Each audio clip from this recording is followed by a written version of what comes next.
Baiklah, apa ni Puan, soalan tu kan mungkin, tapi saya nak kupas sikit lagi bab solat tu ataupun bab aurat.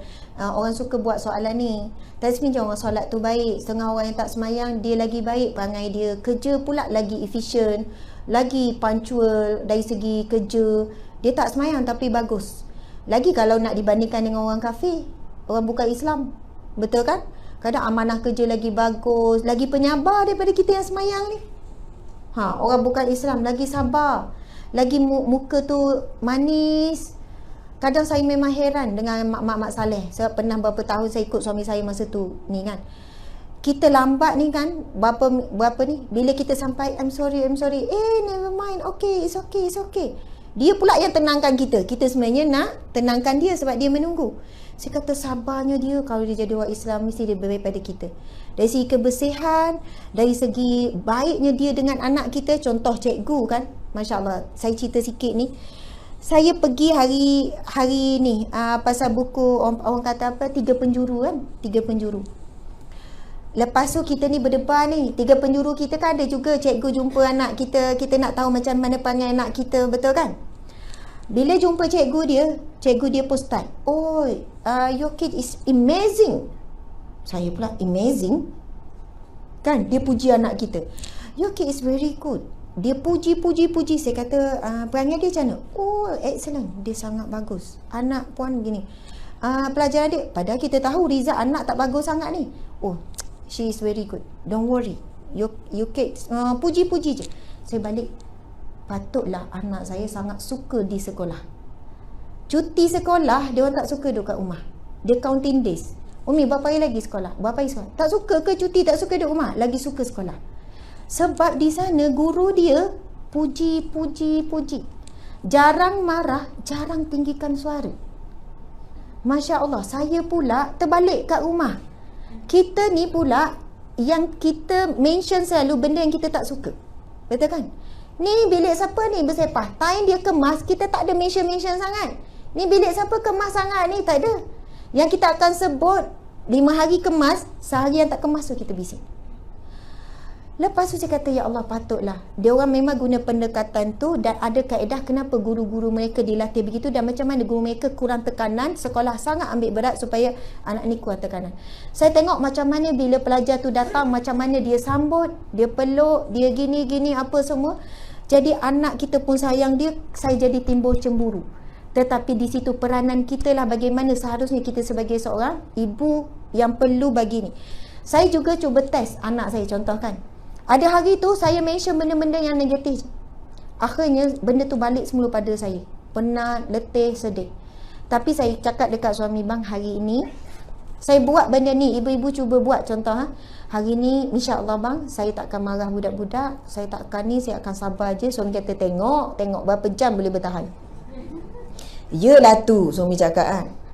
Yelah tu, dia sengih. InsyaAllah. Saya pun minta, ya Allah bantu aku ya Allah untuk jadi ibu yang kuat, ibu yang sabar hari ni. Sebab kita dah pagi-pagi subuh, kita dah doa minta pertolongan Allah. Hari tu saya tengok je apa-apa kebaikan yang kecil pun anak. Makasih Atikah, Luqman makasih, Luqman abang yang sangat bagus. Puji. Dalam beberapa jam, maksudnya hari tu hujung minggu lah, kita bersama dengan anak kan. Apa kesalahan dia saya buat tak nampak, tak cakap apa-apa. Tak lama tu, Umi ada apa-apa nak tolong tak? Lepas tu yang lain pula, Umi nak air tak? Umi penat ke? Duduk, mari kita urut. Maksudnya memang benar kata Allah, la in syakartum la azidannakum. Kalau kamu bersyukur, pasti aku akan tambah. Wala in kafartum inna azabi lasyadid. Kalau kamu kufur dengan nikmatku, nanti kalau azabku amat pedih. Azab Allah tak tunggu akhirat ya. Kat dunia Allah bagi kita jadi ibu yang azab. Ustazah, azab lah jadi seorang mak. Azab lah jadi seorang isi contoh. Rupanya dengan banyakkan syukur, dan kan Nabi sebut, siapa yang tak berterima kasih kepada man lam yashkur linnas lam yashkur lillah. Barang siapa yang tak berterima kasih pada manusia, dia tidak berterima kasih pada Allah. Bila banyak kita meraihkan anak, meraihkan suami buat sikit je, bang makasih lah angkat kain, makasih sangat. Macam peli tu kan. Makasih bang, tolong angkat kain. InsyaAllah lepas ni dia angkat, dia lipat sekali. Tapi kalau dia masa angkat kain, ala angkat je ke? Memang tak ada tambahan dah lepas tu. Tapi syukur, alhamdulillah bang, makasih sangat awak lipat kain, makasih sangat. Ikhlas daripada hati, bukan pelik. InsyaAllah patut dibuat lebih. Tapi kalau kita benda kecil kita tak boleh syukur, jangan harap Allah beri nikmat yang lebih besar. Itu satu tips lah. Okey, saya nak bagi pemahaman pasal solat tadi. Tuan-tuan, kalau tuan-tuan diberi tugasan oleh isteri untuk cari tembikai, encik cari tembikai yang macam mana? Nak tengok macam mana tembikai tu elok tak elok? Encik buat apa? Ha? Oh, suruh potong. Oh, kan? Potong tu sebelum bayar ke lepas bayar?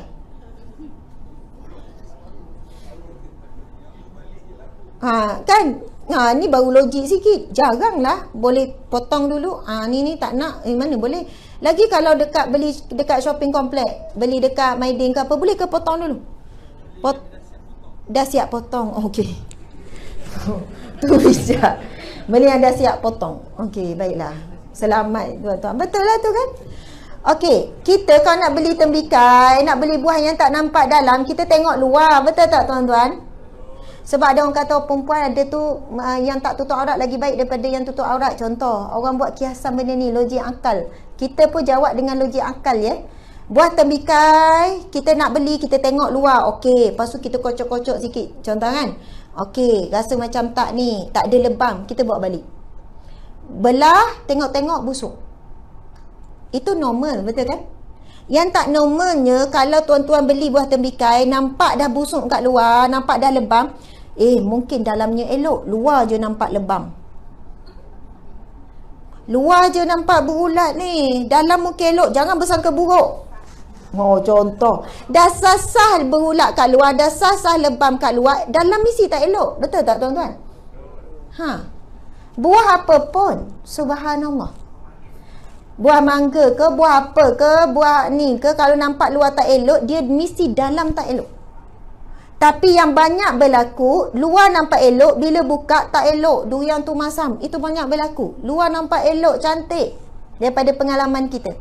Sebab itu bila kita nak nilai manusia, memang ada qawaid fiqh. Nahnu nahkum bizawahir. Kita hanya mampu menghukum daripada zahir. Macam buah tadi juga.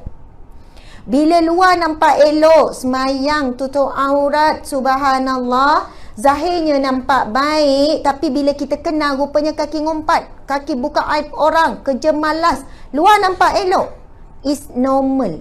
Luar nampak elok, bila kenal dalam tu buruk. Tetapi kalau luar dah nampak buruk, dua jelas-jelas menentang Allah, tak solatnya, tak tutup auratnya, contoh, jelas-jelas sombong. Ini kesombongan yang paling tinggi ni.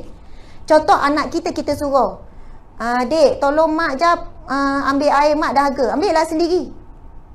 Kalau anak jawab macam tu lah kan, lawan kita, kita cakap apa? Ya Allah, kita pun cubit kan, apa melawan, cakap mak ni, mak suruh ni. Contoh benda-benda yang besar lah, kita akan cakap anak ni melawan. Tapi Allah dengan kita, banyak kita lawan Allah, tapi Allah tak pernah pun terus cubit kita.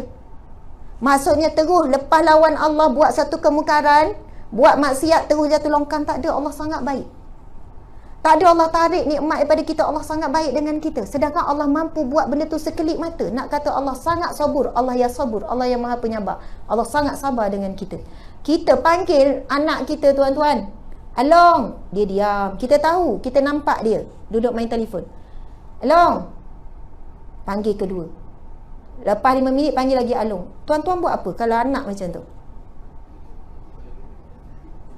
Ke tuan-tuan, tak apa Along, it's okay Along tak datang, it's okay. Oh, tak adanya, bapak ni akan pergi dekat Along tu, rampas telefon, dengar tak abah panggil tadi? Subhanallah. Allah panggil kita, hayya ala salah. Datang semayang, pujuk.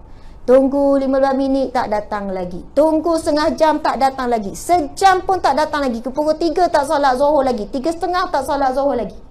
Ada apa-apa berlaku tak pada kita? Tak ada. Allah boleh je buat kita buta ke, buat apa, semuanya Allah boleh buat.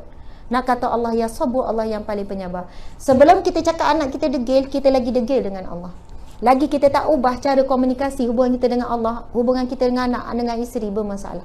Tadi saya tak cerita habis pasal suami tu tak dam pun, tapi saya nak bagi tahu, subhanallah, orang yang jaga solat, orang yang jaga aurat, tapi dalamannya tak baik, ia menunjukkan insya-Allah dengan dia jaga aurat, dengan dia jaga solat, lama-lama dalaman dia akan baik.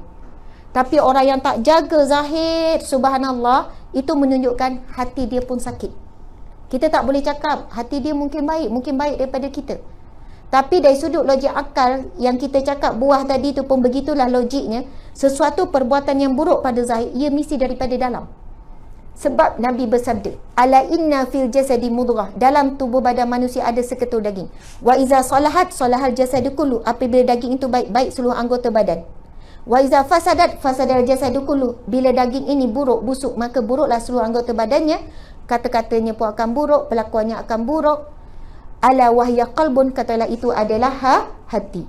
Yang zahir akan melambangkan hati. Subhanallah.